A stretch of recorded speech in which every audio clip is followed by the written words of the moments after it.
When it comes to your ministry pages, especially your kids' ministry pages, people want to see a lot of information, but also a lot of what's available for their kids. On the ministry pages, what we see is the more content that we have on those pages that share the joy, the good times, happy, smiling, friendly kids, and church leaders. Usually, those pages are the ones that either get someone to RSVP, advanced check-in, submit a request like a form or something like special needs or accommodations, or just generally click over to the plan a visit page. And so I'm going to show you a couple of the things that we do to make sure that ministry pages are consistent, as well as some of the recommendations that we generally make to put on the ministry pages. If we haven't met, I take full responsibility for that. My name is Justin Nava. I run NavaChurchMarketing.com, and I'm glad you're here. If you want more tips on your website and how to use your website as a mission and ministry asset for your church, so you can stop wondering if it works and know it works, because you'll see more people coming to church to hear the gospel so you can disciple them. If you want all that, like and subscribe to this video.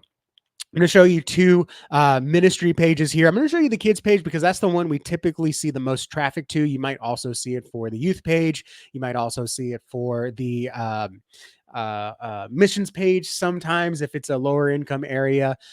So what I'm going to show you here is kind of a general layout that we have. These are live pages, but please don't go try to, I mean, I guess you can go look at it yourself. It's just you mess with the analytics, so I don't like sharing a lot of live pages, but I want to share with you these ones here.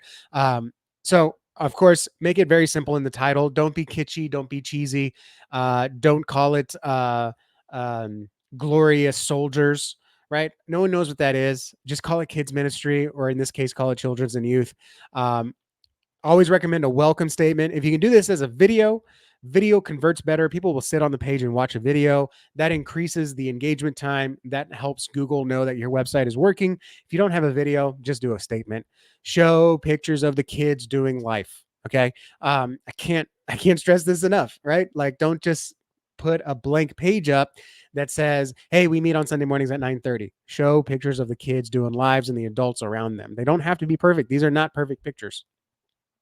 Obviously, have your meeting times here. I think ideally you want to put your meeting times here right underneath. But for this one, for this church, we're just kind of giving a general layout, because usually what we see is the parents are already planning a visit. They just want to see some information for their kids. But definitely I would move this up if I had my way. Testimonials, huge. Testimonials can go on your kids page. We always want testimonials, if not from the kids, from the parents. It doesn't have to be current kids. Okay. It could be parents from 10 years ago. Your church guests don't know. As long as it's true now, it's true there. Okay.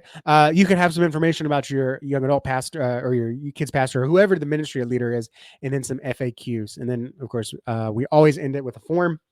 You always want to have a form here if someone wants to ask a question, or usually like special accommodations, like, can you handle my kid in a wheelchair? Let me show you one more here. This is another kids ministry for a small church in the Dallas area. So again, we've got the welcome video.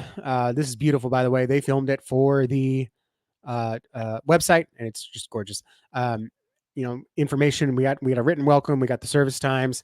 Obviously, this is a little bit more adapted for mobile. Some of the information shifts on mobile. We're looking at the desktop view. We've got another welcome. We've got the mission statement. I don't want the mission statement, but they wanted it on there, so we put it on there.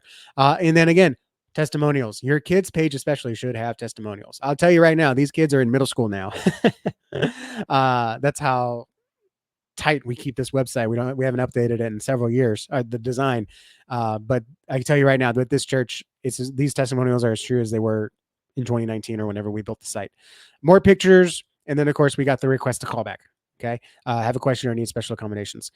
This is more optimized for mobile, but you can get the idea on desktop as I share my screen. You want your ministry pages to be consistent as well. So if you go over to the youth page, you should see the same kind of information. If you go to the men's ministry page, you should see the same kind of information. It's very concerning when I go to the kids page and I see something awesome like this, and I go to the middle school page and it just says, we're led by Pastor Larry and we meet Sundays at 9. Like, you should have consistent information. that showcases what you're doing with these kids. We're teaching them, we're leading them, we're having fun along the process. You can have some information about your security if you want. I kind of go back and forth on that. It's good to have security on the website, but also if you start listing off how secure you are, people are wondering, should I be concerned about security? Like, it looks like a house with a gate in the middle of a neighborhood. Like, what happened to this house that they had to put up a gate? So have this information. Don't just put a ministry page. If you don't have uh, um, enough information for, this is a little bonus tip, enough information for individual ministry pages, you can just do a general ministry landing page. We do that anyways. That just has some information about each ministry. So that way you can at least see all there. And don't forget your Spanish speaking ministries or churches that meet in your church. They can get a spot on your website too. So if you like this, if you want more information, like and subscribe to this YouTube video. The Justin Nava, you can go to my social media and there's more unique content on each one of those streams. God bless you all, and I'll see you all in the next video.